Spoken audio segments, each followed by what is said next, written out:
A listener warning. Please be advised that this episode contains content that may be disturbing to some listeners, including descriptions of violence. Listener discretion is advised.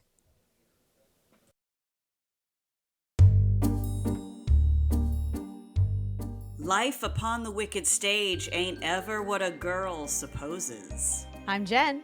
I'm Ashley. And I'm Olivia. And we are, in fact, three different people. This podcast focuses on true crime under the spotlight of arts and entertainment. So grab your beverage of choice and settle in. Places, ladies. Here's our episode. Mentos fresh and full of life. Oh, hey. Mentos freshness, fresh goes better. They're not giving us any money for sponsors. They're not giving us any money. We got to stop. This is not an ad. Olivia, are you doing drugs or what is the situation? I am. Here? I am. I'm eating. I'm eating some gummies, but they're not the fun kind. They are the Elderberry immune gummies. I've been taking those myself. Also, we're not sponsored by Garden of Life gummies, but Or Elderberry or anything. Or on the Whole Foods. I just, woke up today going, So we're eating some elderberry to boost the immune system. It might just be the barometer pressure change. We've got a big cold front coming in. I just felt a little meh. I have also felt meh. Other people in my life are like, is it the whores? Is it the weather? Like, is it all of the above? Like, what is it? What is it? I feel a little meh. Like, I feel So I had some too. ashwagandha tea earlier, and I just had my elderberry zinc echinacea gummies, and we're just gonna take it as it comes and just see what happens and. Take it as it comes. Well, I mean, that honestly, the podcast this week maybe segues right into that. Take it as it comes. Take it as it comes. Hey, we haven't even started and we're already. We haven't even gotten into the meat of this, but this. Ooh. So let's get into some WT. I don't even know what you're doing today. Ashley. I know, neither do I. It's a surprise, right? Yeah, you don't know either. Okay. Well, I don't even know. No, I do know. So I was running down some different topics of like which case like do I want to do, which do I want to unpack, and I was sort of like, let's just see which I'm feeling more excited about as the date for me to host draws closer. And I had a breakthrough this week, and it was the same day that I sent you guys that text message where I was like, oh my God, because I had been going along on this and I was sort of like, and then I was like, wait, what? And I sent you to a text, and it's how I'm going to open this episode. Oh my God. Yes. So I can't wait. I've been on pins and needles. Yeah. I'm channeling Stefan from SNL. This episode has everything. Betty Davis, historic architecture, the Manson family, Academy Awards, and Olivia. I don't even. What did I do? Olivia. I love it when it comes all the way. I mean, like, when it comes back home. Like, this is now the second time we've done this, and I cannot wait. This is the second time it has happened, and I shrieked to the level where Rich was like, "Are you okay? Why are you screaming? Okay? Do I need to call someone?" There was a little shriek. He's like, "What are you doing up there?" I was like, "Nothing." Nothing you need to be concerned with, sir. I am fine. So today we are unpacking the life and, spoiler alert, death of Gig Young, who was an American actor of stage and screen, big and small screen, who arguably should have been more famous or at least more happy than he was. He appeared in over 100 films during Hollywood's golden era. He won an Academy Award for Best Supporting Actor. So you and I today absolutely would label this person's career as successful, except we don't really remember him, and he also certainly didn't see his life that way. And we are going to get into why and how this may have actually contributed to the events around the end of his life. Okay. So, and his name was Gig like Young. G-I-G. G-I-G. Yep. We're going to talk Young. about that too. Cause, Okay. that was not his real name. Shocking. I know, right? It was like, this couldn't be his real name. No, it was not. But also like, for why? Because we're going to dive in. We're going to dive into his early life. So Gig Young was actually born Byron Ellsworth Barr, which I will argue was a way better name. A way better name than Gig. Byron Barr. Byron Barr. Byron Barr. I was like, that's a great name. Keep He it. did not think so. He was like, no, this name is boring. I'm changing it. So I was like, okay, you do you, dude, but whatever. Okay, He was dude. born on November 4th, 1913. So a Oh, year wow. after the Titanic sunk. He was mostly raised in Washington, D.C. He was born in Minnesota, but he was mostly raised in the D.C. area. His father was a chef in a reformatory. What's a reform school? Yes, like at a reform school. It's like, that's cute and different. A Like, chef. I know. All right. I like that the reform school had a chef, but I was like, say more about that. Yeah, but- right?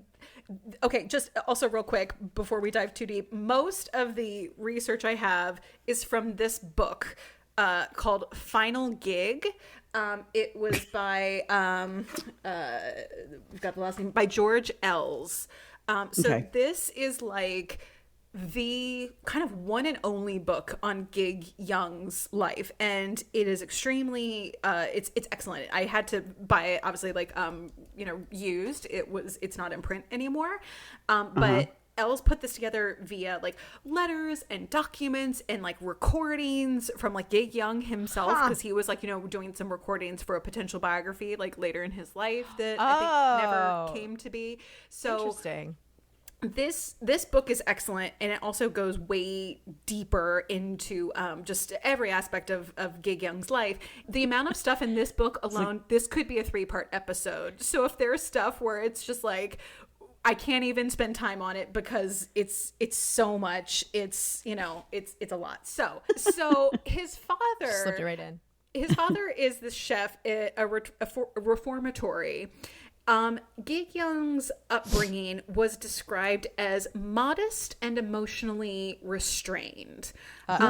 His father was of Scottish ancestry and was 37 years old when Gig was born, which to us, that's younger than Wow. all of us. I'm outing us.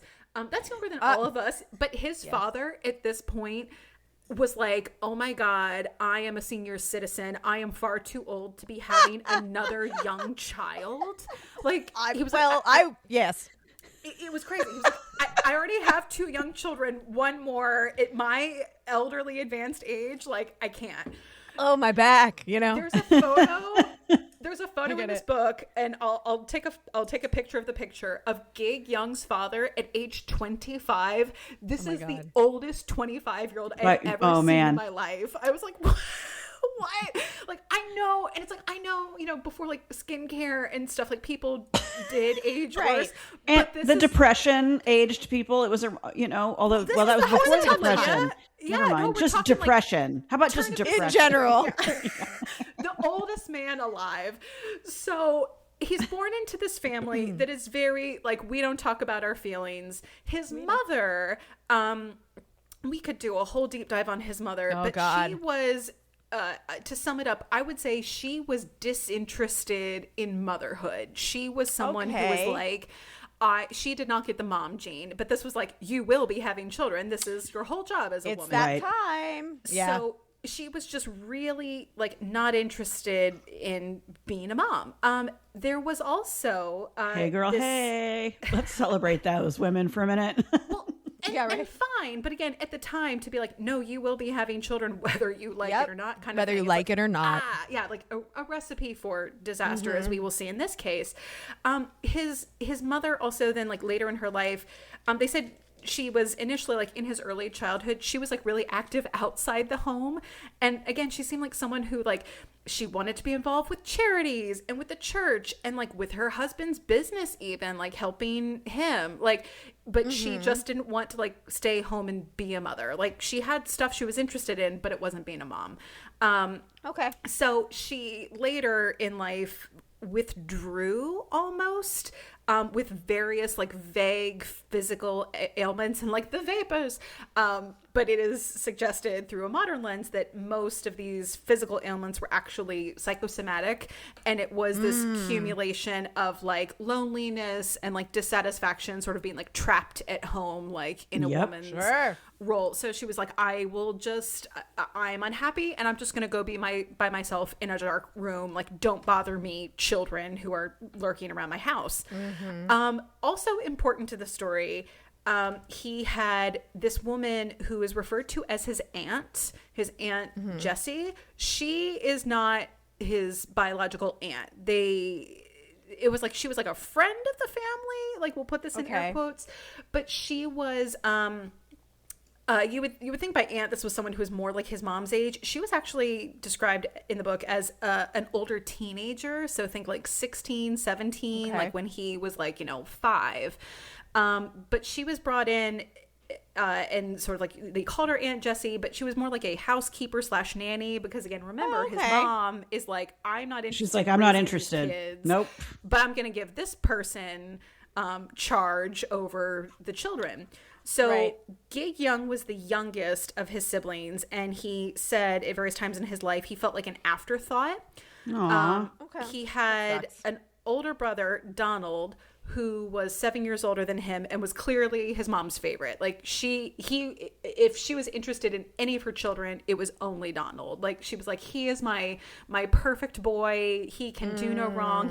He's everything a mother could be proud of.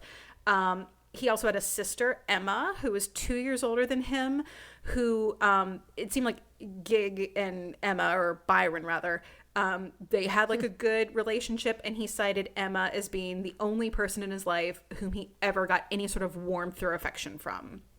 His brother was extremely domineering and just kind of a jerk. Like, his brother was also just like, in addition to being the golden child, his brother was not a nice person. Like, his brother sort of like lauded his golden child status over the other two and was like, would like bully them and like would get away with it because he was mom's favorite. I hate it. Listen, I just want to stand up for all the golden children out there. It's hard to be us. It's hard to be the oldest favorite child. Okay. There's a lot of pressure on us. That's all I'm... I am also the oldest, but I do not think I am by any means anyone's favorite. Jen's the only one. So I was going to say, I'm favorite by default. Jen, I feel comfortable giving you the status of golden child. Thank you. I think my mom would agree. My sister would say I was the golden child, but that's a whole can of worms we won't open right now. We'll open that on our Patreon. That's a Patreon episode. It's a top tier. You're gonna have to pay big bucks for that tea. So in addition to just, some of this, like, distance from both of his parents, just from an emotional standpoint, and his brother kind of like ruling the roost and getting away with it. During his childhood, Gig actually overheard more than once a frequent remark that his entire existence was due to, quote, a leak in the safe, meaning a broken prophylactic. Yep. Yes. So he actually was an afterthought. Right. And so this just further underscored his, like, you didn't even want me. You don't even care about me. And they were basically like, I mean, yeah. They're like, you're right. But I was like, can you imagine, like, saying this in front of, like, your small child and, like, being like, well, it's like his mom's, like, having tea. And she's like, oh, if it wasn't for that leak in the safe, I wouldn't. Good Lord. My God. So his father, again, we're batting 1,000. His father introduced him as a child to people, saying, Byron is shy and a bit of a dumbbell, but he's a good boy. Oh, that's like saying, it's a good thing you're pretty. So arguably the worst part of all of this was the Aunt Jessie, the not family member but like nanny / housekeeper. There is very good reason to believe, from accounts Gig gave more than once later in his life to his doctor, that he was sexually abused by the nanny. By the nanny. Yep, from a very young age. And it was terrible because again, this is such a longer story, but to put it in a nutshell, Sure. he's getting no love from either parent. This woman comes into his house and is given charge of him and his siblings in a caregiver role. And immediately in the very beginning, she did give him attention and love and called him like the most handsome boy and said he was sweet and actually like showed him any amount of affection. And he's like, oh my God. So he is like enamored of her and was like attached to her at the hip until she started touching him. But then he didn't want to tell anybody because he was like, well, that's the only love he knew. Correct. He was grooming him, basically. And again, he's like, between how it always 5 happens, and right? 7 years old, like he's little kid. So he's like, I don't want to say anything because also she's the only one who I feel like loves me. And he said later in his life, like he knew that what was happening was wrong to the point where he didn't want to tell his parents because he's like, I know this is bad, but like I don't want to get in trouble. But also I'm confused because I feel like she cares about me. Like just all the normal things that like an abused child goes through, like just it's so insidious. So then to make matters worse, then after like, you know, she sort of has him like, you know, in her grasp as a victim, she pulls the rug out from under him on the love and attention and turns all of her admiration over to Donald, the golden brother, and starts implying that like Gig is just an idiot and can't do anything right and he should be more like Donald, who is like the perfect son. And if he wants his parents to be proud of him, he should be more like Donald. So I hate Donald.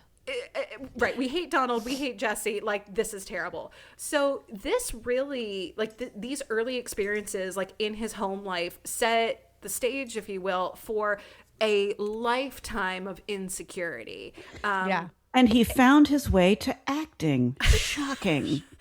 So Where all he expressed all the emotionally secure people are in acting. Like this is why, I mean, it really is. It's so sort of like obvious, but like it is so evident of like, why did you turn to performing? And we'll get into this in just a second. But like throughout his life, he would express fears of being unwanted and unlovable, like personally and professionally. Like this was the overarching theme of this man's life.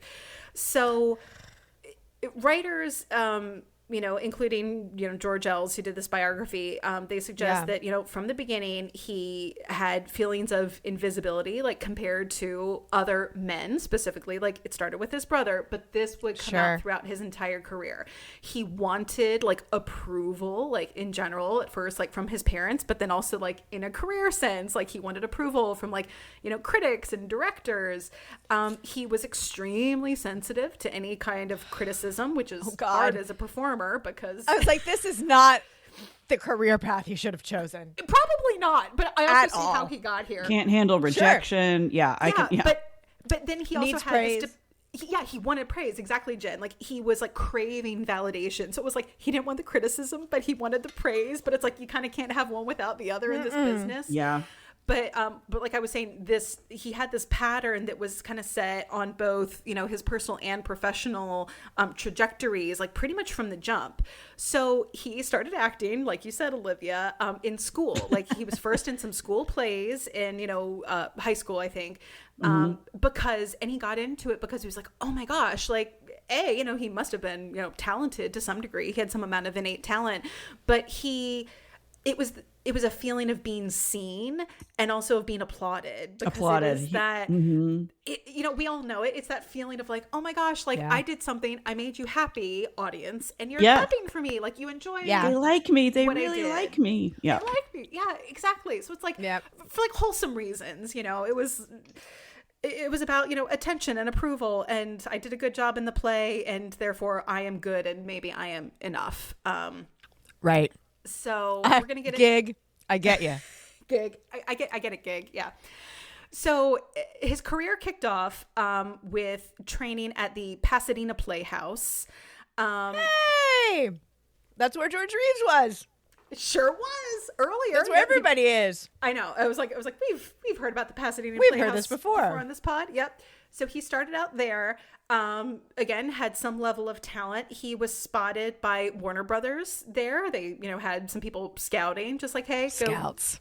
see a show, see if there's anybody in there who's, worth recruiting for Warner Brothers, because again, studio system, that whole thing. We've talked about that before. See if there's anyone young and vulnerable who we can take control of. Correct. There's one. We'll make them have plastic surgery, change their name, and they'll become Marilyn Monroe. Well, I will say, Jen, Gig Young, and we'll obviously post photos of him, but particularly in his, I'll say like youth, there is a photo of him that from World War II, where I'm like, I don't even know if this is like a professional photo or if this is just like you like taking a picture. He is an objectively handsome man. Like, he is attractive. He is, to me, at least through our Hollywood, a contemporary lens of just like 2026 eyeballs. But I think in general, this is someone who you would look at and say, that is a handsome man. Like, he's good looking. I didn't come across anything that said he had like plastic surgery or anything to like change his appearance. But throughout, most of his certainly early career and like, well into the 50s and 60s, this is a good looking man. So this isn't a question of like, oh my God, I'm just like a goblin and like no one will love me. It was like, you're a good looking man and yet you think you're not worthy of like women's attention. So it's an interesting that whole how you feel on the inside directly contributes to body dysmorphia and how you see yourself. And absolutely. And if you don't have love at home growing up, you don't and then like you're also like not exuding that like confidence, maybe confidence, like, am I enough? And everyone's like, yeah, dude, like what are you talking about? He's like, have you looked in the mirror, Gig? Right. And again, like, must have been talented to some degree. So this is where he changes his name. So he changes the name like pretty early in his career.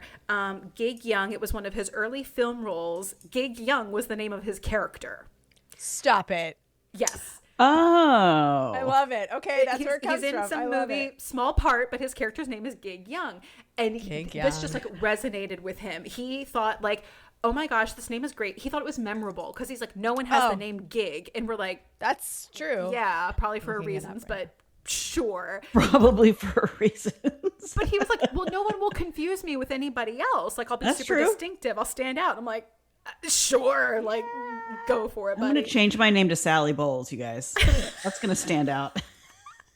You're going to go into auditions and I'm like, Sally Bowles? Yeah.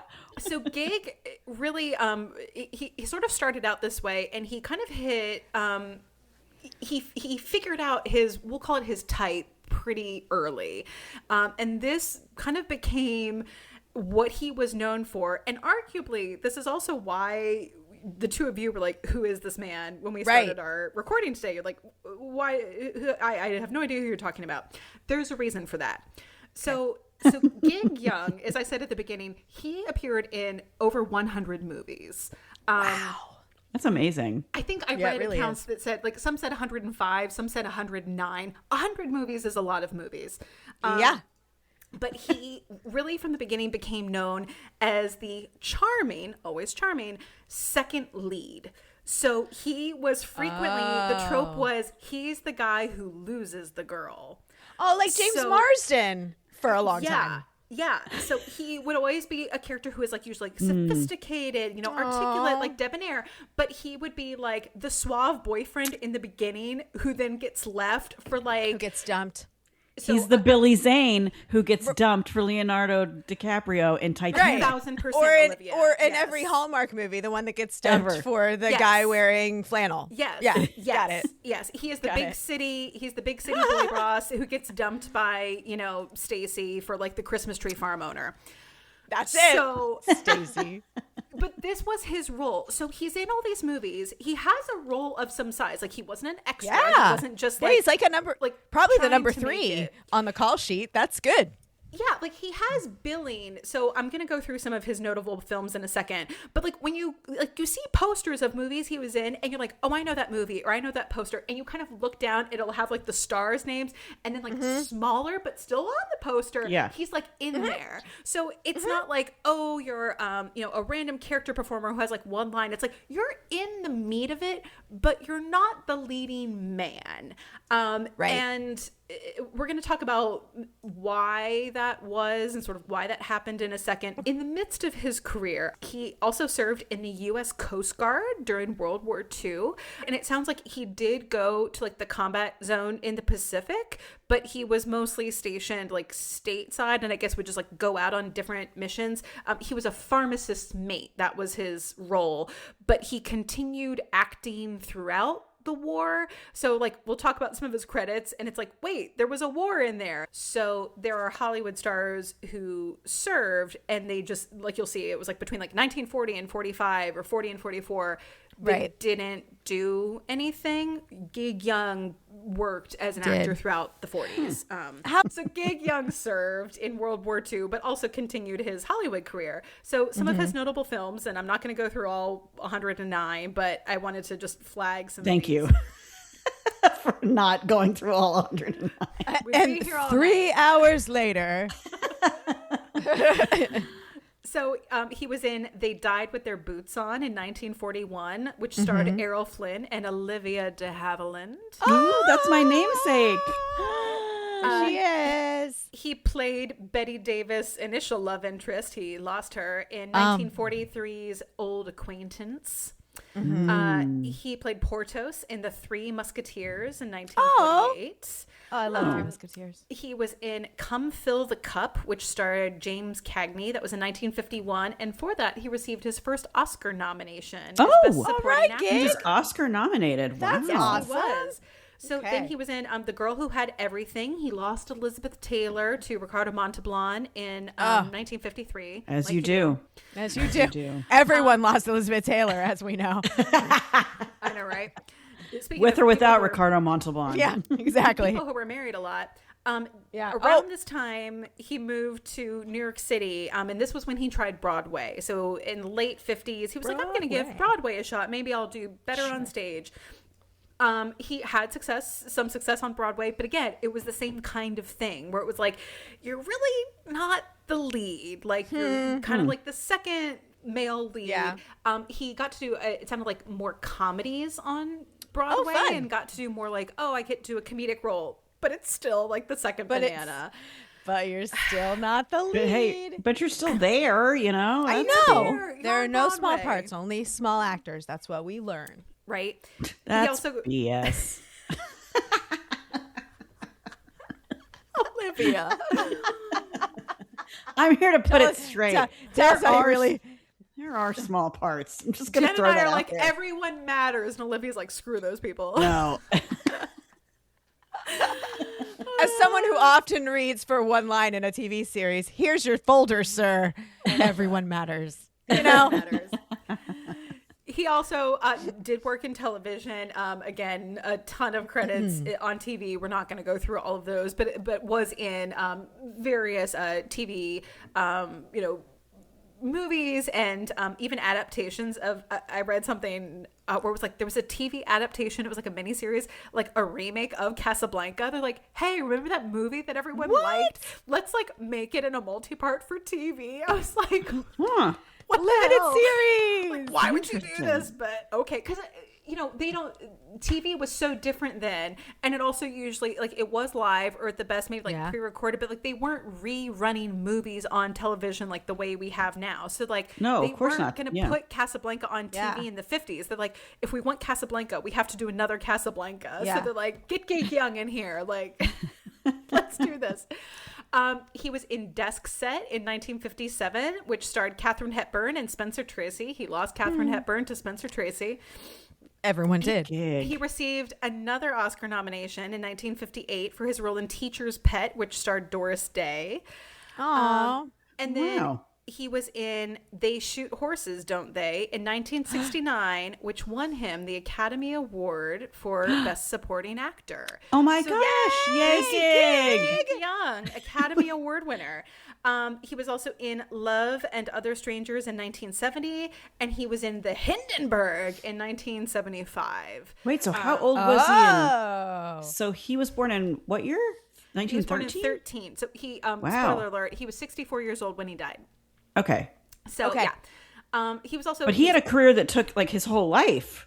like he was still acting in the 70s. That's amazing. Yeah, he had like a 40-year career. He was acting from That's like great. the 30s till the 70s. So Yeah. he worked. Yeah, he worked consistently. Unlike George Reeve, who Poor like George. just could not get booked. Like Gig Young was booked and blessed. Like he wasn't thrilled. Yeah, but, poor George was yeah. digging cesspools. Yeah, so Oh, I've literally. never seen the movie. They Shoot Horses, Don't They? I was like, is I've it a heard of Western? it. It's not a Western. His role was the character of Rocky, who was an alcoholic dance marathon and promoter, like a dance marathon MC and promoter. Interesting. So it was like this high energy, Yeah. role, I guess. Yeah. I don't like the title of this movie. They I was shoot like, horses, don't they? Don't they? I Like, need more no, context. they I should- don't. Yeah. I don't know what is happening. dare you? Movie. I should have looked up the synopsis. I'm sorry I didn't. You can give that a Google. But Okay. When he won publicly, he said, the quintessential, like, this is the greatest moment of my life, to the Yeah. press. Because it's like, yeah, of course it is. You Yeah, just it won an is. Academy Award. However, Oh no. according to his fourth wife, Elaine Williams, She just did an eyebrow raise when she said that. Fourth way. we're gonna- Got it. we're So he gonna- never got over the childhood insecurities and trauma. Got it. Oh, Yeah. Right. Olivia, Got just you wait. Uh-oh. So, according to his fourth wife, Elaine, this is a direct quote, what he was aching for as he walked up to collect his Oscar was a role in his own movie. One that they could finally call a Gig Young movie. For Gig, this Oscar was literally the kiss of death and the end of the line. Oh no. Really? Yeah. So I thought this was Why? wild because this was, for him, it was cementing the fact that the best he was ever going to be was the second banana. And that he was never, that now that he has like won this like ultimate award, Typecast. they're like, this is it. You will always be the second man. You're always going to be Yeah. the guy who loses the girl. You're always going to be the support or Wow. the backup. Like, you're never going to be a leading man. It's never What gonna a be, way like, to see starring. that. I What know, a way to right? see the crowning achievement of an actor as an Academy Award. Oh no. Yes. And you see it as Yes. actually solidification that you're not good enough. That's I know. amazing. And- How people's minds can twist things. Yes. Something that. Yeah. Yes. Yeah. And it was said in this book that like this success, which most actors would argue even be nominated, like let alone Oh my to win God. an Academy Right. Award, is Right. such a mark of like you have achieved the pinnacle of your craft. But for him, this success, it did not heal his internal wounds. And in fact, it made them worse because this was like him looking over at the person who is the best actor, which takes nothing away from him, but he's seen that as like his brother Donald is like, well, I'm still never going to be Donald yes. because Donald That's is a like, quote, good- the best actor. Yep. And Wow, I'm only sure. supporting, and I'm never going to be offered the opportunity to be like the leading man or to be the Right. guy who like wins or saves the day because now I am known for this. And if I had any hope of ever breaking the mold, that door just slammed shut, which is Right. crazy, but Wow. Sure that's is. how he felt. So, and he, he Trauma. and sadly, Therapy, yeah, he- everybody. I know, therapy. he never did get that like Wow. billing, like that leading man billing. And then really at this point, it started in the 60s, but it really escalated into the 70s and last decade of his life. Alcoholism really began to impact his career, which would require replacements during filming. And we're going to get into that a little bit later. no. But I want to come Yikes. back. I want to come back to the eyebrow raise, as Olivia Yes. so astutely flagged. Tell Fourth us wife. everything. Yeah, I sure did mention his fourth wife. And you're like, wait a minute.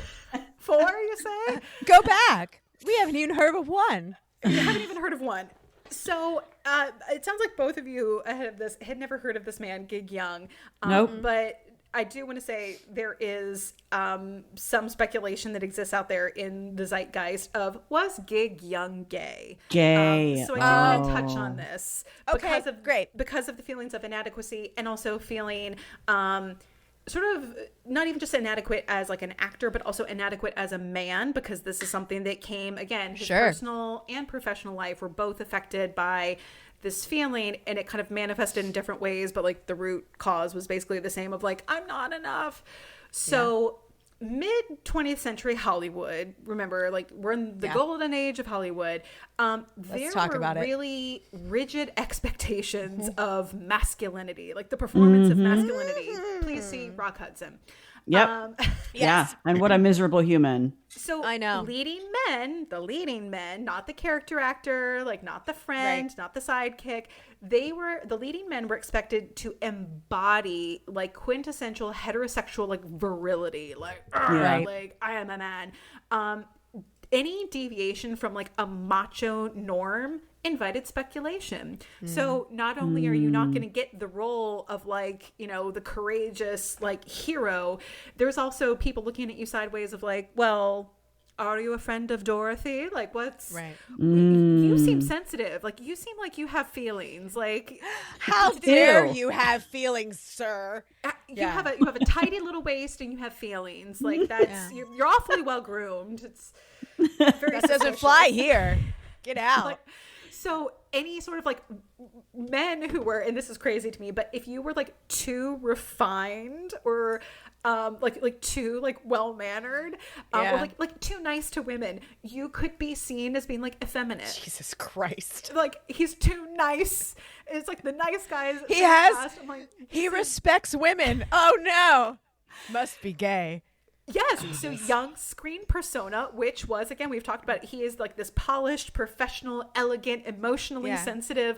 This did not fit the macho archetype. Oh, no. So it affected casting, but it also affected his personal life because women are like, maybe he's gay. I was like, no, he's a nice man. Like, he's a nice man.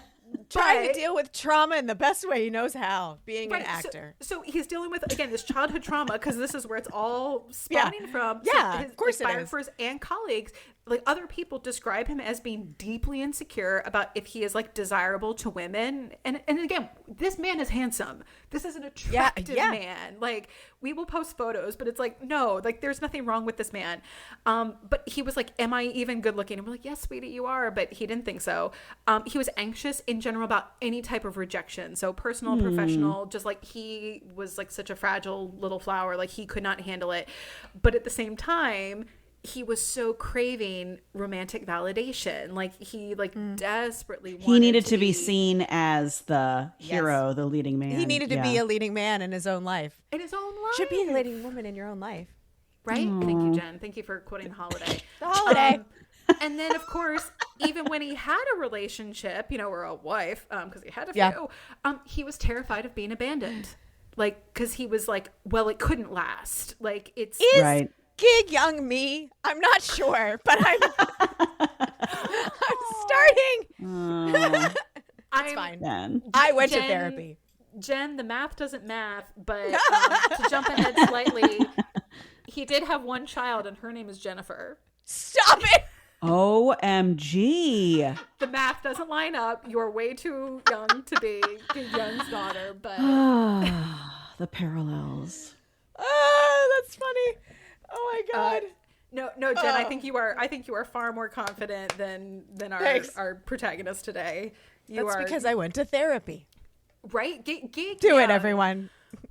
Well, Jen, I don't want to say no, but also we're going to get into this because this may or may not have been a case of therapy. Therapy is important to the story. Therapy is important to the story. So I don't want to get ahead of ourselves, but therapy actually will become important. Great. So, again, he has an intense need to be liked by women. He had these, we'll call them serial marriages because we're going to go through the timestamps on these and you're like, oh, sweetie, no. Seeking like emotional reassurance from a woman, but then he is afraid constantly of being seen as like unmanly or inadequate, either as like an actor or as a husband. And then is perpetually distressed because he has this career frustration. Even though he's working steadily, he's getting nominated for awards, but he's like, but I wasn't the leading man. Like, I'm not Gregory Peck, I'm not Errol Flynn, I'm not like, you know, Ricardo Montalban. It's like, dude, like, I'm not Clark Gable. It's like, well, no, but you're doing great. So you're really doing great. Is it Montal? I thought it was Montalban because you've said Montalban. I thought it was Montalban. I'm just sure curious. I'm sure I'm butchering this. I don't have it in front of me. But, I was curious. Anthony Perkins asked me to check on the pronunciation. If it's Montal or Monto. One way or the other, Olivia, I'm certain I'm butchering that pronunciation. So don't quote me on that one. But Ricardo, we know who we're talking about. That suave guy of the 1950s with the accent. Very, very handsome. Ricardo. So just to close out this particular topic, there is no evidence or verifiable reason to suspect that Gig Young was gay. This has been looked at. It was more that he just had this self-perpetuating cycle of insecurity. So not gay, just not a macho man, and that is fine. So Gig Young was married to ladies 5 times. He was also notably engaged to actress Elaine Stritch for several years. Oh, what? He was gay.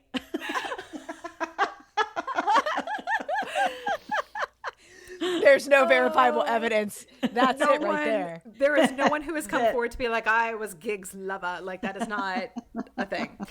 So his first marriage was to Sheila Stampler. They were married in 1940 and divorced in 1947. She had been a classmate at the Pasadena Playhouse, so she was trying to be an actress too. They were married for 7 years, but it didn't last, and I'm not going to go into all the precise reasons and drama of his marriages. Again, this could be a 3-part episode. That book is so dense. Every single page is like, what the hell? But ultimately, he said of this marriage that he said, we were too young. It couldn't have lasted. Like, we didn't know what we were doing. It just, we meant, had the best of intentions, but just, not a fit, like just wrong person, wrong timing. He then married Sophie Rosenstein in 1950. She was the resident drama coach at Paramount and was several years young senior. So it was we swung the other way, looking for like. It's because of the babysitter. Yeah. I don't know, but I was like, oh no. He's like maybe an older woman, like, or trying to get his mom's validation also. Yeah, that's true. Maybe.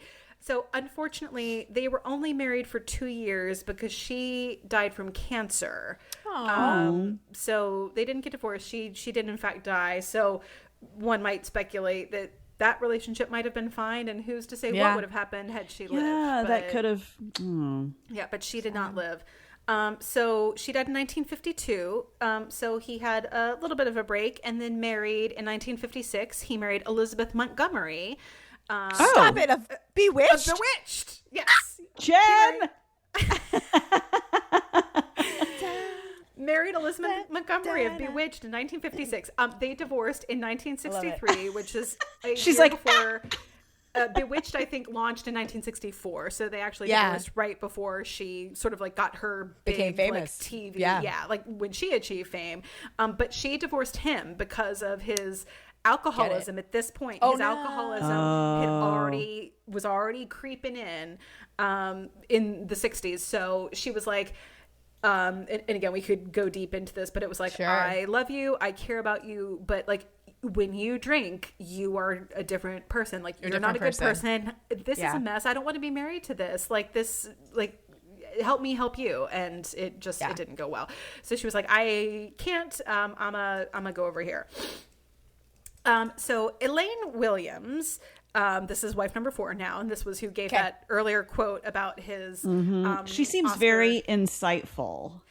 Yeah, and it's interesting because if you're running the math, They Shoot Horses, Don't They? Was in 69, and he's only married from Elaine from 63 to 66, so they were actually divorced when she would have given this quote.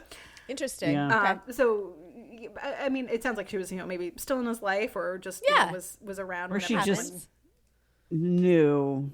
She just was like, yeah, like you still know people. Here's what was like, going on. Yeah. I was married to you for 3 years. So Elaine Williams is the mother of his only child, a daughter, Jennifer. Elaine, not this Jennifer, different person. Or is it? How old am I? Were you born in the 60s, Jen? Are you in fact a senior citizen? I could see that, actually. I could see Jen born in the 60s, like kind of a little bit of a hippie chick. Yeah. Hell yeah. You could pull it off, Jim. I could. Elaine was a real estate agent, and they were married 9 months after his divorce from Elizabeth Montgomery was final. So he just did a. There is quick turnaround. There's reason to believe that there may have been some overlap there. Yeah, but you know what? Unlike our last discussion, there was no polygamy bigamy. So bigamy. Nope, he bigamy. didn't do a bigamy. He remembered to get divorced. He remembered to get divorced. God, Jesus, Jerry Lee. So bad. So Williams there's reason to believe that the reason they got married was because she was like, I'm pregnant. And he was like, well, I guess we'll be getting married now. Shotgun. So, yeah. So that happened.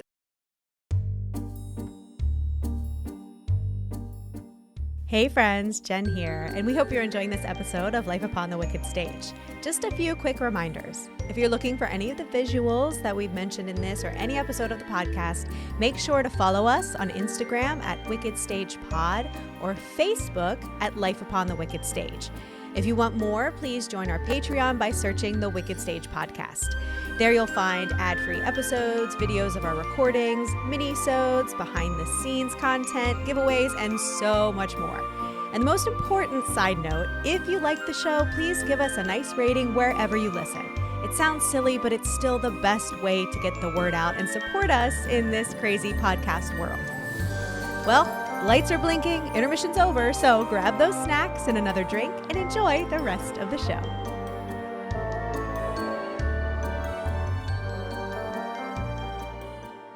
So Jennifer was born in April of 1964. You gave it away. I know, I'm sorry. It's my birthday, everybody. A 3-year marriage, the couple did divorce.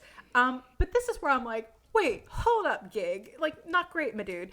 During the legal battle over child support during the divorce, Gig denied that Jennifer was his child. What? He tried to say, I'm not paying child support. She's not my biological daughter. Despite the fact that they seemingly only got married because he was like, that's my daughter that you're pregnant with. So I'm like, pick a lane.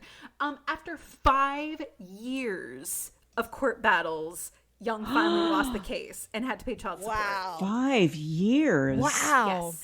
So wait, can I just, on her own why not just do a paternity test? What took so long? The 60s? Maybe they couldn't yet? Yeah.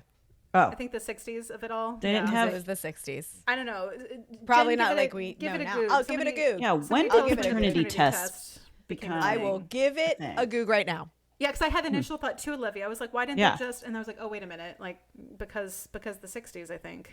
Yeah. Pretty sure, maybe not. Hey, Mama, welcome to the 60s. Because I feel like they could do shit where it was like, oh, you have the same like blood type or whatever. Oh. But paternity was more advanced. Yeah. The first paternity test was actually took place in the 1920s. Aha. So it was around. Why not do a paternity test? Was he refusing to do the paternity test maybe because he didn't want to pay because he knew that it was his kid? Probably. Well, so that's just dumb. So now this is dumb. I thought it was because of the olden days, but now it's just because dumb. Well, he dumb. lost. He lost and he had to pay child support. So I'm like, good. Of all the things he did, I was like, I don't love this for you. And I know you were going through it, but also like, don't be a jerk. Like, just don't be pay a the lady. jerk. Like, pay for your daughter. Can you please? So Kim Schmidt, he married in 1978. So he had a 12-year window there where he wasn't married to anybody. But he married Kim Schmidt in 1978 at age 64. This is his fifth wife. She was 31. And how old was he? 64. 64. She was a German spinster. We have a 33-year age gap, which I will defend to a degree because she's 31. Her frontal lobe is done forming. It's developed. Yeah. She has Was he rich? I mean, he was a movie star. I'm not saying there can't be love between. I'm just saying. I was just asking. He is a star of some degree. He has an Academy Award. But she is a German magazine editor.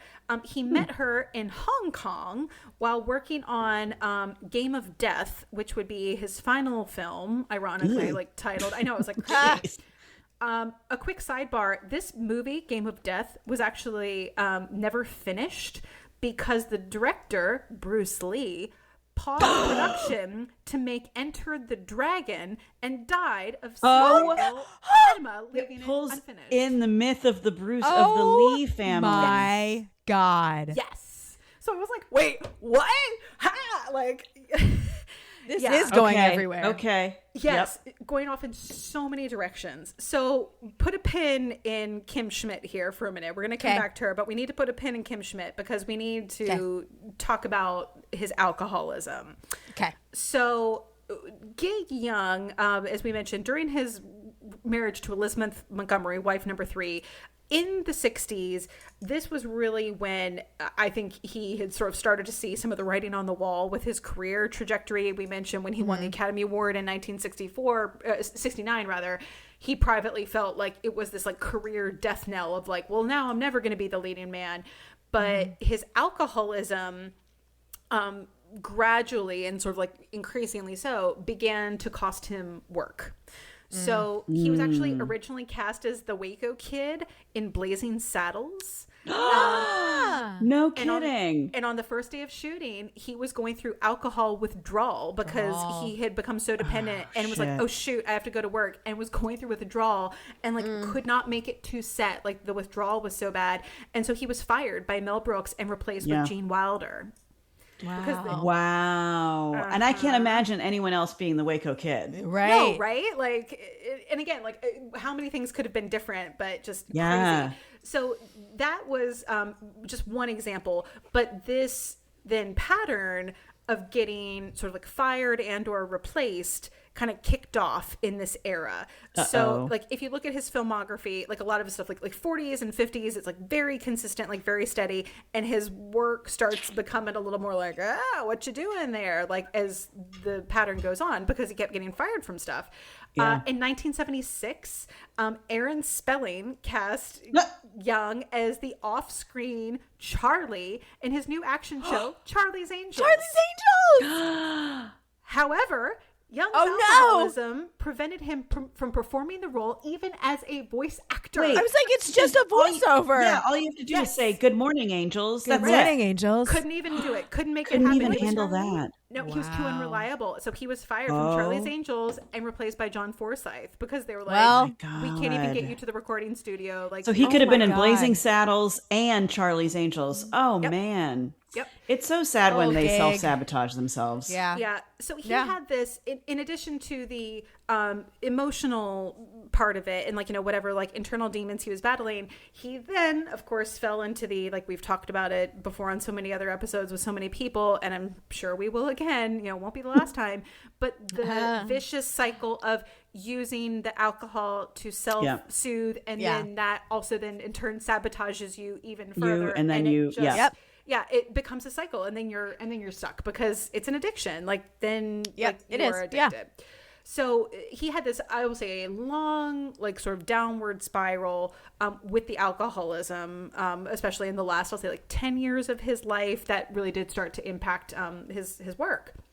Now we need to pause just real quick, and we needed to talk about the Osborne. Do either of you know the Osborne? Ozzy? No, it's a building. Oh. It's a building. I've heard of it, but I don't know. Nope, I don't know it. All right, so we're going to take a little detour here. We're going to talk about the Osborne.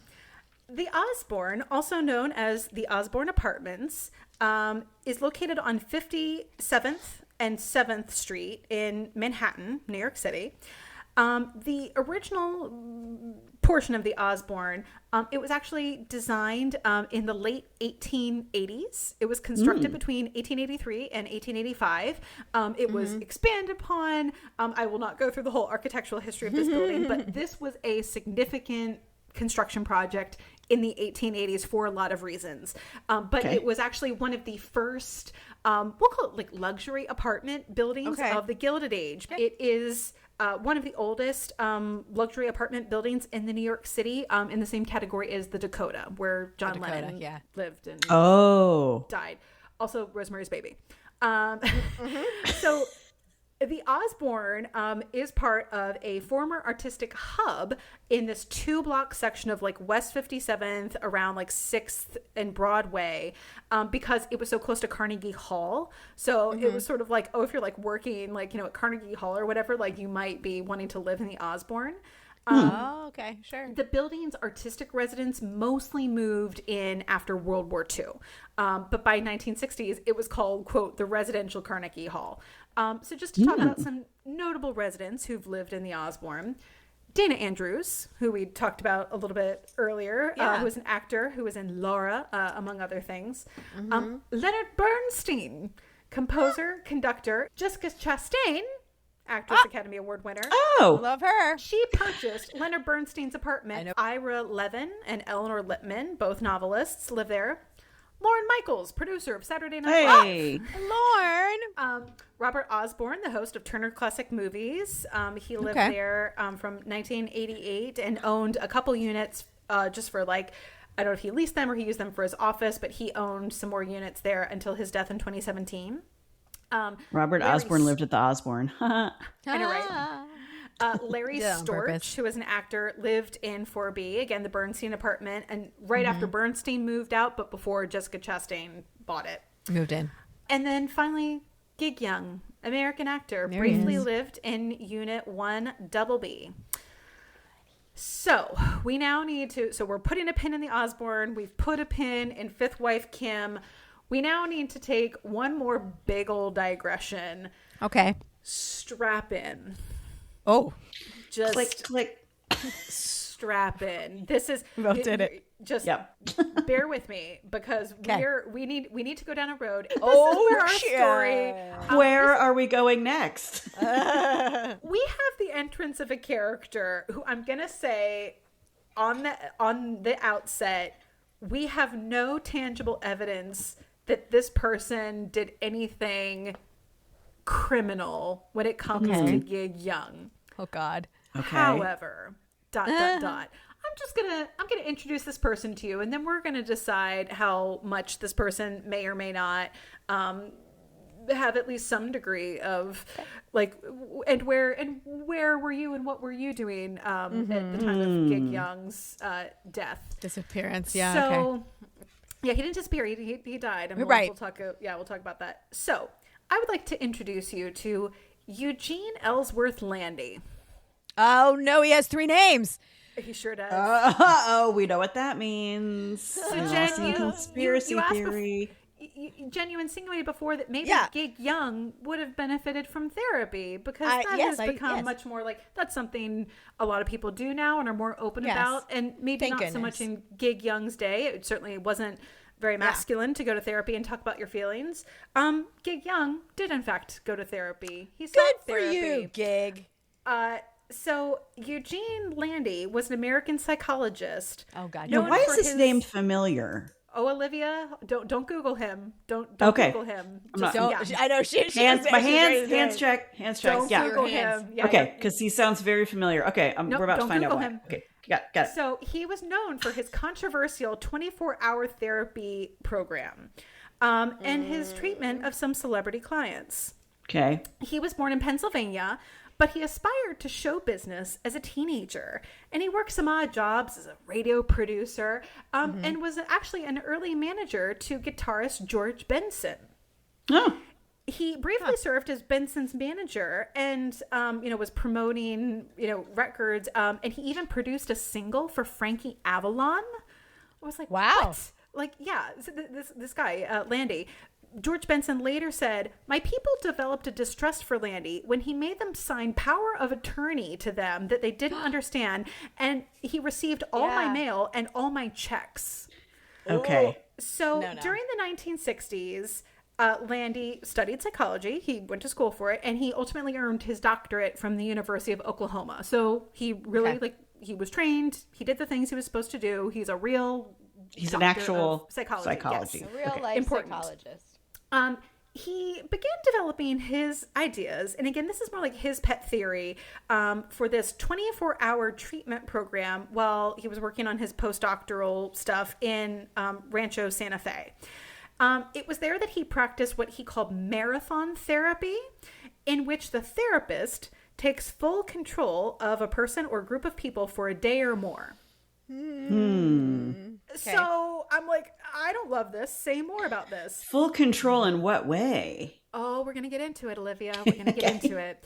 So he was working, again, postdoctoral. He was working as an intern, as one does, at Gateways Hospital in Echo Park, Los Angeles. He developed his methods further, experimenting with teenage drug abusers with varying degrees of success.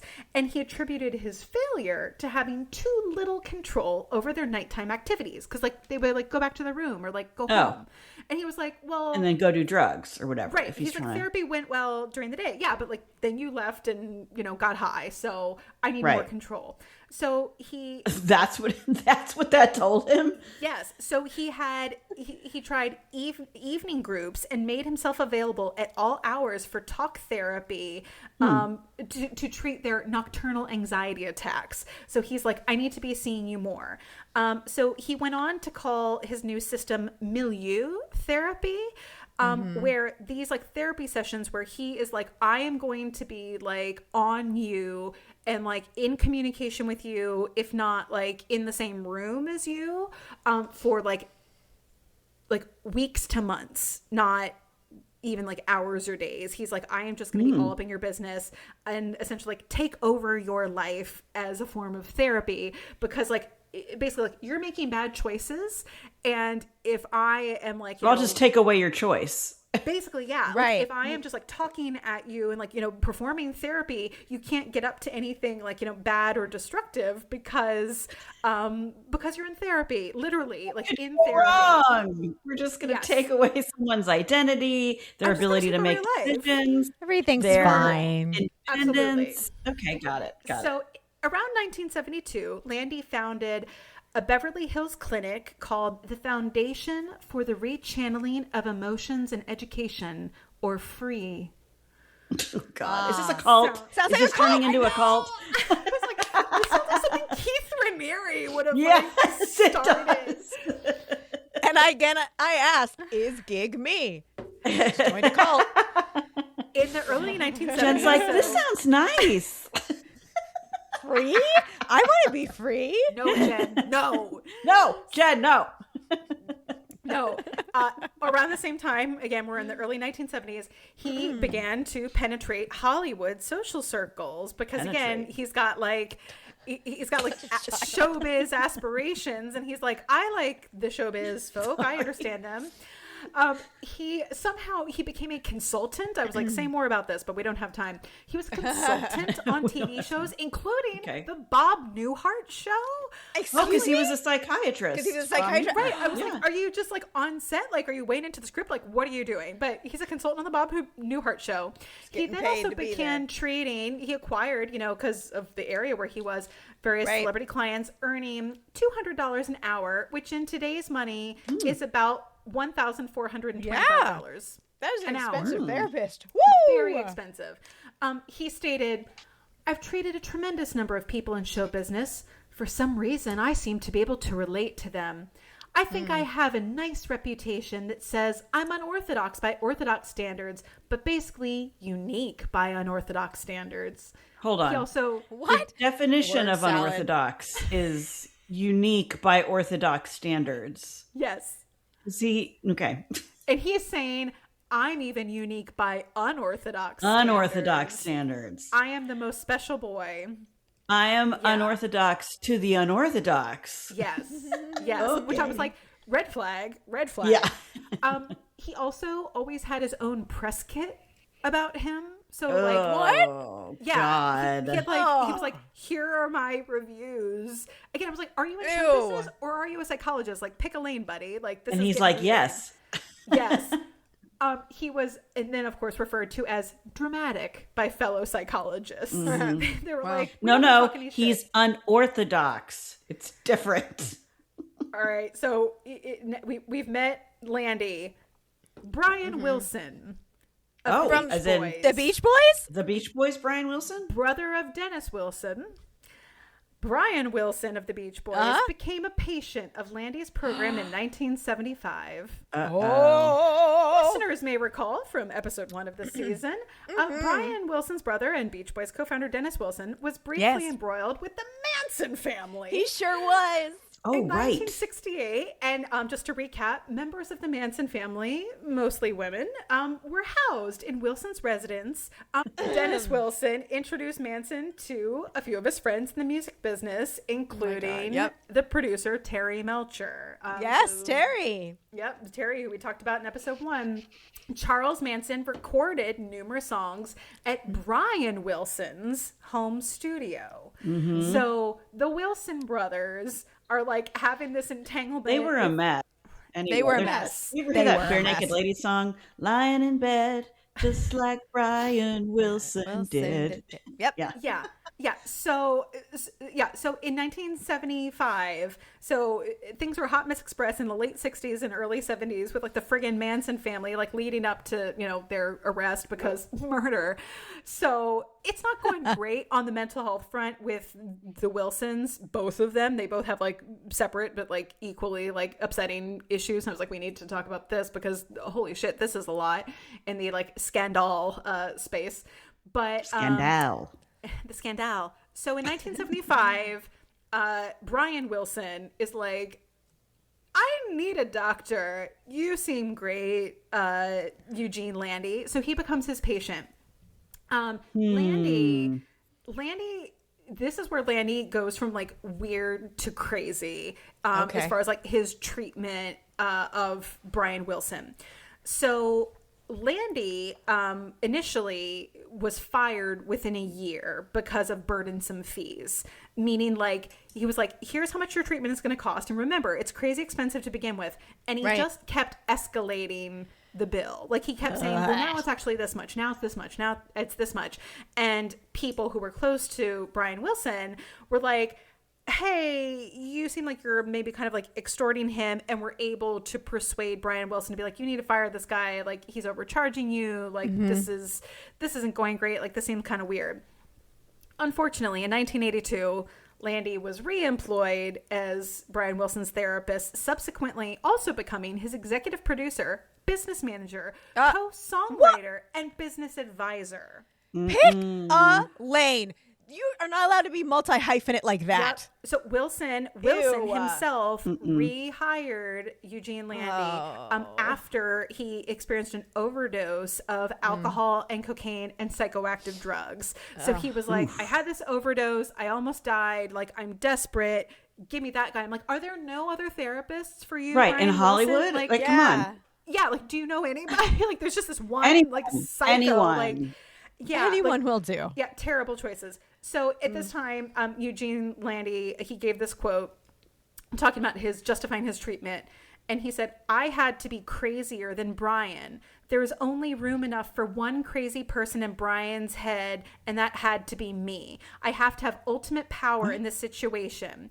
I said he had to get out of bed and start living his life. And he said, make me. So how do you get a guy out of bed after that long? Explain it to him first? No, you throw water on him first. That's what I did. I warned him, and then I threw water on him, so he got up. Wow. I can't tell. Is that figurative or literal? Literal. This is literal. Like he literally threw water on him to get him out of bed. Water. Yes, threw cold water on him and like was controlling, all assets of his life. So Beach Boys road manager Rick Nelson later claimed that Landy had attempted to exert unwelcome artistic control over the whole group, not just Brian Wilson. He was like, I am in charge of the Beach Boys. And they were like, hold up. Landy also co-wrote and co-produced Wilson's first two solo projects, Brian Wilson in 1988 and the unreleased Sweet Insanity in 1990, and allegedly ghost wrote portions of Wilson's first memoir, Wouldn't It Be Nice? My Own Story, in 1991. So in 1989, the state of California revoked Eugene Landy's medical license. Good. Amidst accusations of ethical violations and patient misconduct. Yeah, It's a but whole you know road, what? but Somehow I feel like that's not going to stop him. Like what he was doing wasn't ethical anyway. sure wasn't, Olivia, because Ah. though he was like no longer like licensed to be a psychologist, and he on paper was like, he officially ceased to be Wilson's psychologist, he continued to act as Wilson's business partner for until 1992. So like 3 more years, because he lost his license in 89, but until 92 he still had this guy under his control until finally a restraining order barred Landy from ever contacting Brian Wilson again. Oh my God, this is a whole other episode. You're right. It is, right? Hold on to your hats. Besides Brian Oh no, I Wilson, don't have one. Neither. That's why you wore your floozy hat. Besides Brian Wilson, like I said, Landy had quite the roster of celebrity clients, including actors Richard Harris, Rod Steiger, Marie McCormick, Whoa. musician Alice Cooper. No. There's the connection. And Gig Young. Oh no. I screamed. And I was like, Alice Cooper? No. No. Olivia. Can we get him to come on, Olivia? Will he talk about it? Your separation between you and Wow. Gig Young and the Manson family, question mark? Now is like by one. Holy hell. Holy shit. Wow. Alice. I might see Olivia, him in a couple months, so I'll have to ask him. Find about it. out. Please recap, though, Olivia, for anyone who doesn't know, or maybe this is their first listen. How are you connected to Alice Cooper? Just real quick. Well, he's my dad. I'm just kidding. Actually, almost spit out her wine. He is very good friends with my husband because of his work, and I've gotten to know Alice and his lovely wife Cheryl over the years, and Rock and I got engaged on stage at a Alice Cooper concert, which was Alice's idea. And yeah, they're lovely people. So sometimes we text, no big deal. Well, No big deal. I will say, without knowing any personal details here, thank goodness Alice Cooper is safe from the control of this insane psychologist, Eugene Landy. Because good God. Nuts. Oh my gosh. I have to know everything. Yeah, I'm You gotta ask him. But this Landy guy, I was like, what is the time frame? Because we don't know right now about Alice Cooper, but Landy was documented to have been treating Gig Young from 1977 up until the time of his death in October of 1978. There are not precise start dates documented. There is not documentation of the psychotherapy in terms of like we don't have the notes or anything like that. But it is fair to believe that based on various factors that this treatment was consistent. Like he was consistently his patient. Like not like I saw him once. It was like he was under Landy's, we'll put care in quotation marks, because by the mid-70s, like we talked about before, Gig Young was also struggling with addiction, alcoholism in his case, just this lifetime of depression and emotional instability, this anxiety now over his career decline because he's getting fired from stuff because he can't seem to get it together to show up to set. He entered this treatment ostensibly seeking stabilization or recovery, something. He was trying, Jen. He was actually looking for help. He was really trying. He was looking for help. But despite these efforts, his Gig Young psychological distress did persist. So there is no evidence that anything Landy did or didn't do necessarily contributed to Gig Young's death. I will just say, this is just my opinion. This is not facts. This is only my opinions. But had Gig Young had a good or better therapist who maybe wasn't so obsessed with just a celebrity connection and maybe was more invested in real treatment, truly treatment, not I have my weird theory where I take over your life, and that's treatment. It's no, if he had a good therapist, I wonder if maybe nothing would have been different. But it seems like he didn't even have that opportunity because he had this asshat as quote unquote therapist. I'm like, maybe it was fine. You know, we don't know. Like, we don't have that information to say like, oh, the therapist, you know, did or didn't do anything. But as we're about to find out, it did not go well here in 1978. So we have now come to the final gig. Okay. So to speak, to quote the name of this book. On October 19th of 1978, he had been married to Kim Schmidt for 3 weeks. Okay. They were 3 weeks married. Around 2:30 p.m., the manager of the Osborne, where Gig Young lived, the manager was eating lunch in his second floor apartment, and he heard two quick noises. It sounded like gunshots, but just a quick bang, bang, like real quick. There was some construction going on, like around the building, like nothing major, but just, I think they were like doing something, like replacing windows or something. And he's like, what was that? Like what was that? Sure. There was a bang, and it's New York City. And he's like, well, there's like weird noises all the time and like cars backfiring. Gunshots. Like, it's not like we're in the countryside. Right. Noise. Yeah. Weird noise happens all the time. But he kind of noted like, what was that? It startled him.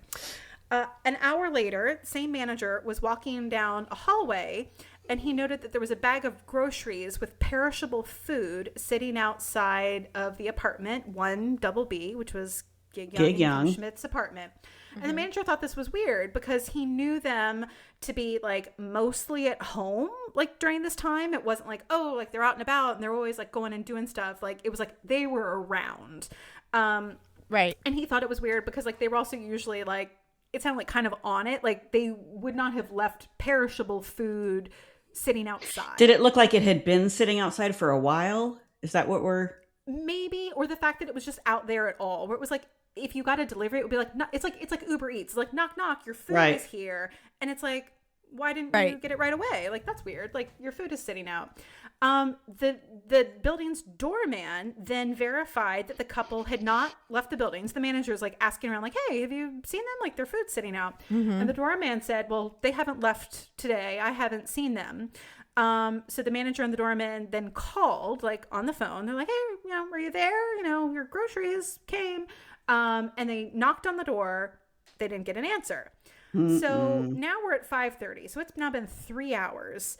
The manager is worrying now. And he's like, maybe I'm being crazy. But he's like, what were those noises? Maybe they were gunshots. Like, I hope nothing bad has happened. But like, I'm hearing noises. And now no one has seen them. Like, this is weird. So it's now been 3 hours since they heard these mystery noises. He's like, what was that? Maybe it was gunshots. I don't know. No one has seen them now. They've asked around. They've talked to some other people. And the last known time anyone saw or heard from them was mid-morning. Young had called the doorman to inquire about the weather that day. Like, hey, is it going to rain? And around noon. Before Kim, Alexa. Right? Yeah. You have to ask the doorman. Yeah, I was like, have to ask the doorman. I was like, what does it look like out there, my dude? What about the doorman? And then around noon, they verified that was when Kim had placed this grocery order. Be like, send up some milk and asparagus. Milk and asparagus? Is that really what they ordered? No. I don't know. I'm making it God, up. I hope not. That's what killed him. Jesus. A weird party. Okay. Yeah. The head of the co-op board arrived because this building was a co-op, and that's a thing. So the co-op board president arrived and told the manager, he's like, well, use your pass key. Like, just open the door and, like, check on him. But then they both sort of, like, got nervous about this and chickened out because, A, the manager was like, well, I heard these noises, and if they were gunshots, I'm worried that there's, like, an intruder or, like, a person in there, like, with a gun, just, like, laying in wait. Or I'm worried about embarrassing these people. Like, what if they're just like, you know, having a bed rot day? What if they're having sexy time? Like, and I just like let sexy myself in. And also, like, this is a celebrity. Like, I don't want to just intrude in your apartment. Like, I don't know. So neither one like wanted to be the one to like open the door with a pass key.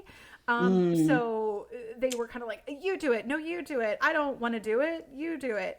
So they ultimately decided to call the police.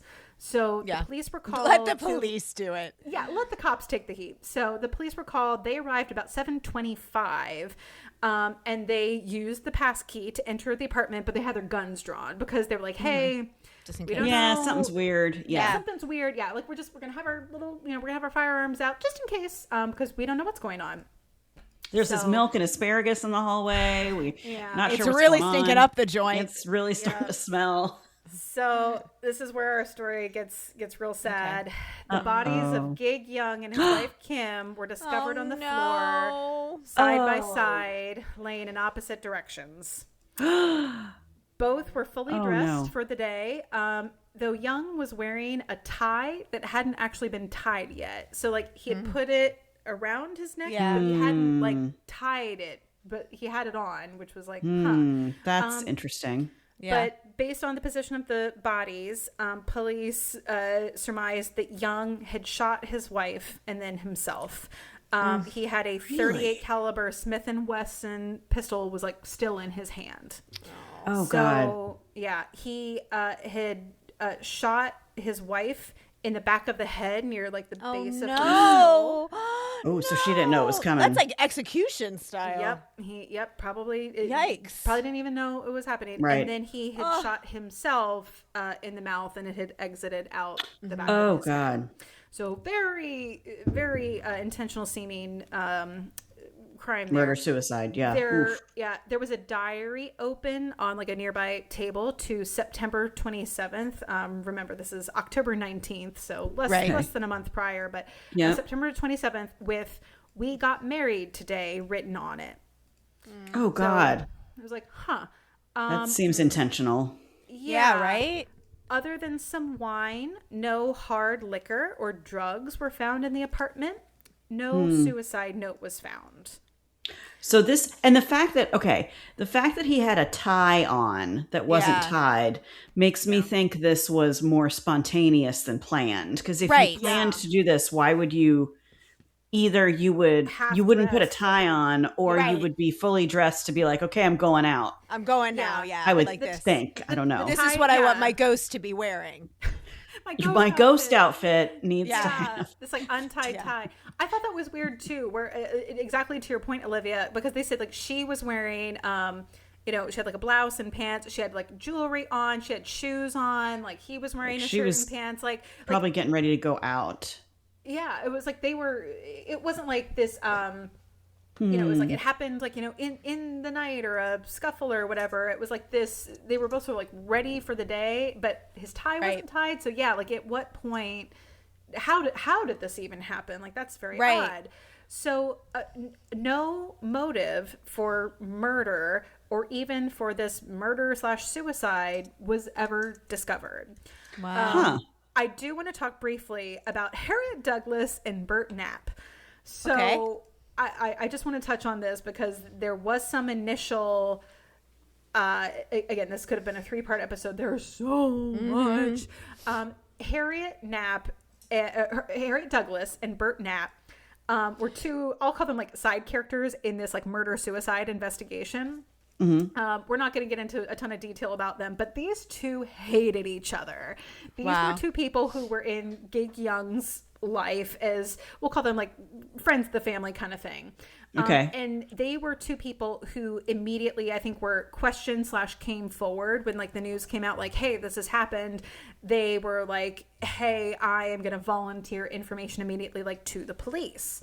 So they both had conflicting insinuations about Young's health and also state of mind.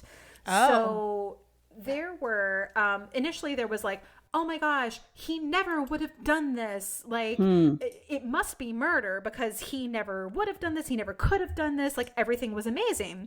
And then the other one was being like, actually, no, everything wasn't amazing. But then one was insinuating that like, oh, he had a skin cancer diagnosis and he was like, he thought he was dying. And that's why he, killed her and then himself because he thought he was going to die and he took her with him. And the other one was like, no, that's bull. Like, there's nothing to that. Like, he had a mole removed, but like, there was nothing to it. Right. It was like normal. Like, It was a a normal mole removal. Like, yeah, very standard. Like, what the hell? So like, these two people are like, I'm sorry, like they sound a little crazy, but one of them, and again, I don't have it all in my notes of like who said what and when, but one of them was like, oh my gosh, it must be murder, because he hated guns.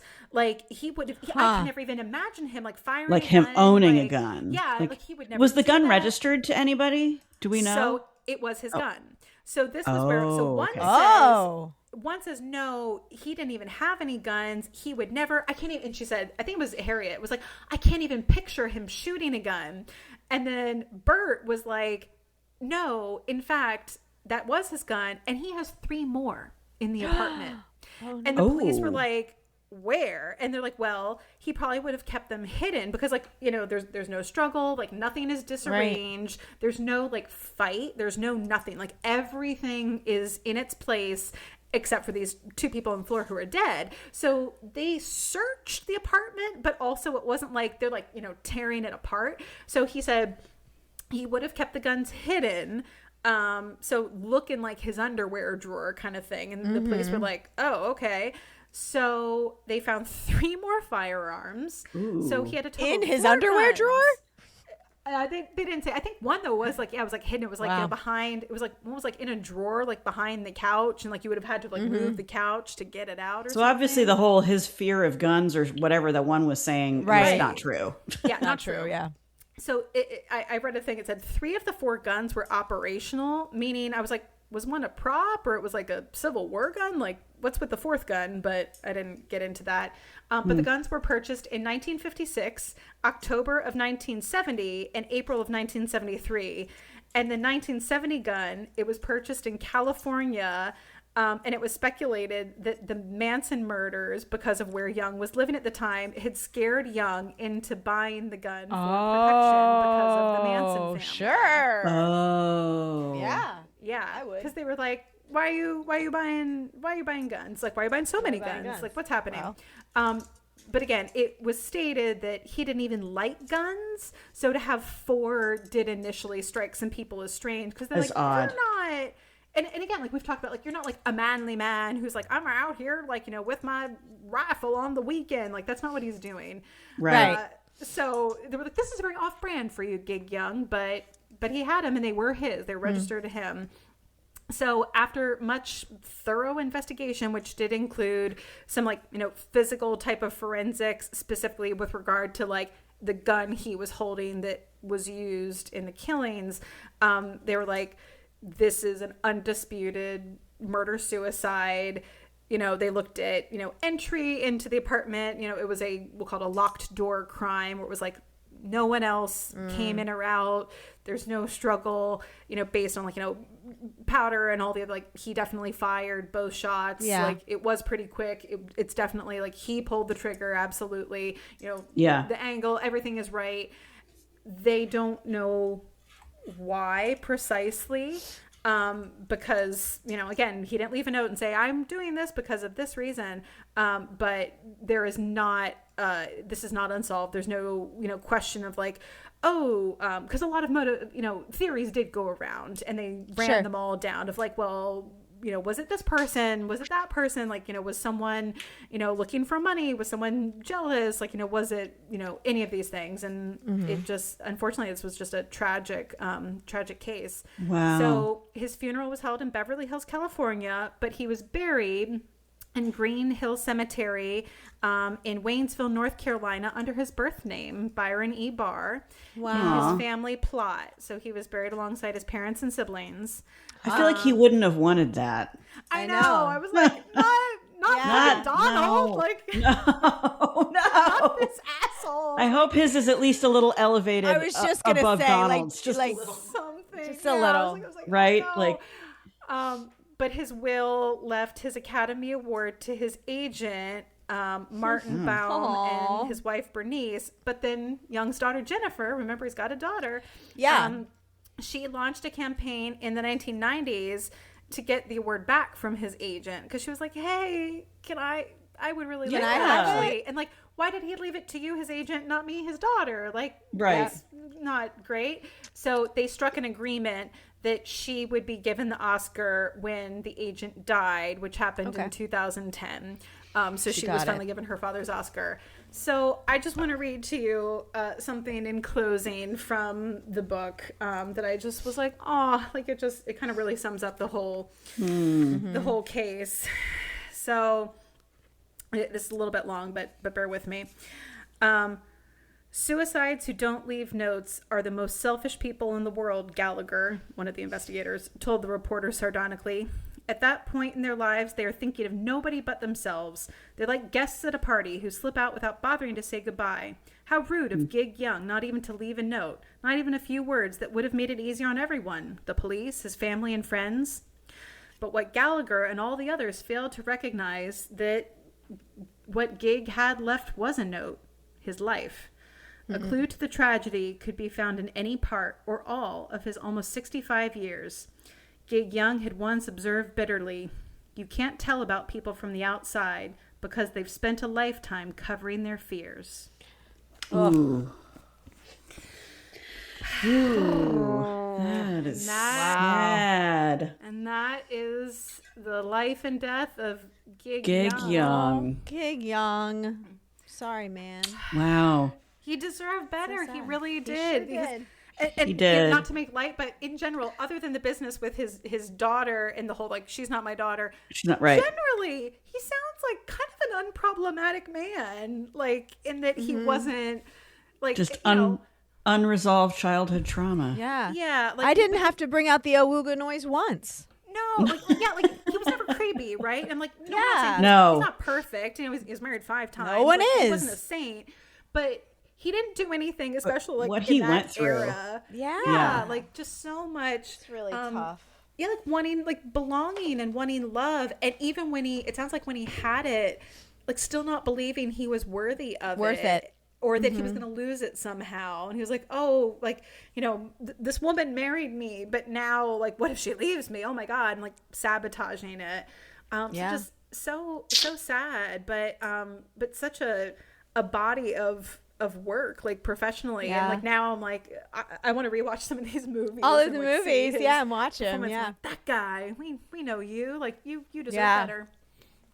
So We can do it with my 98-inch television. a Gig Young A Gig Young marathon. a marathon. And also just a cautionary tale about perhaps one's choice of therapist. And if your therapist wants If to there's take not a fit. over 24/7 of your life, not a good maybe move. Not a the fit. therapist for you. Like your Maybe not for therapist- anybody. It's supposed to give you agency in your Right. life, to help you discover your agency, not like take it away. take Like you're such a over. mess, you can't live your life at all. So I think gonna I'm do just it going for to you. take it over for you. Yeah. we what? are pro Walk therapy away. on this podcast. Oh, but yes. not like that. Like Not like that. No, good therapy. It's important. Wow. If you're not a match, it's okay to walk away from your therapist and It's find someone okay. else. Yep, find a different one. Wow. That was awesome. Well, what do we have? Yay. What do we have next time on the pod? What are we even doing? What we doing, Olivia? That's It you, should baby. be me. So It I'll is- tell. You're technically on deck. I am. Here's what this is what I think I'd like to do. I'd like to do a story that actually directly impacted me, but fits with our premise of this podcast. And that is the life and times of the scandalous Lou Pearlman. I wondered if you would talk about this at some yes! point, Olivia. I wondered if this would come up. I think,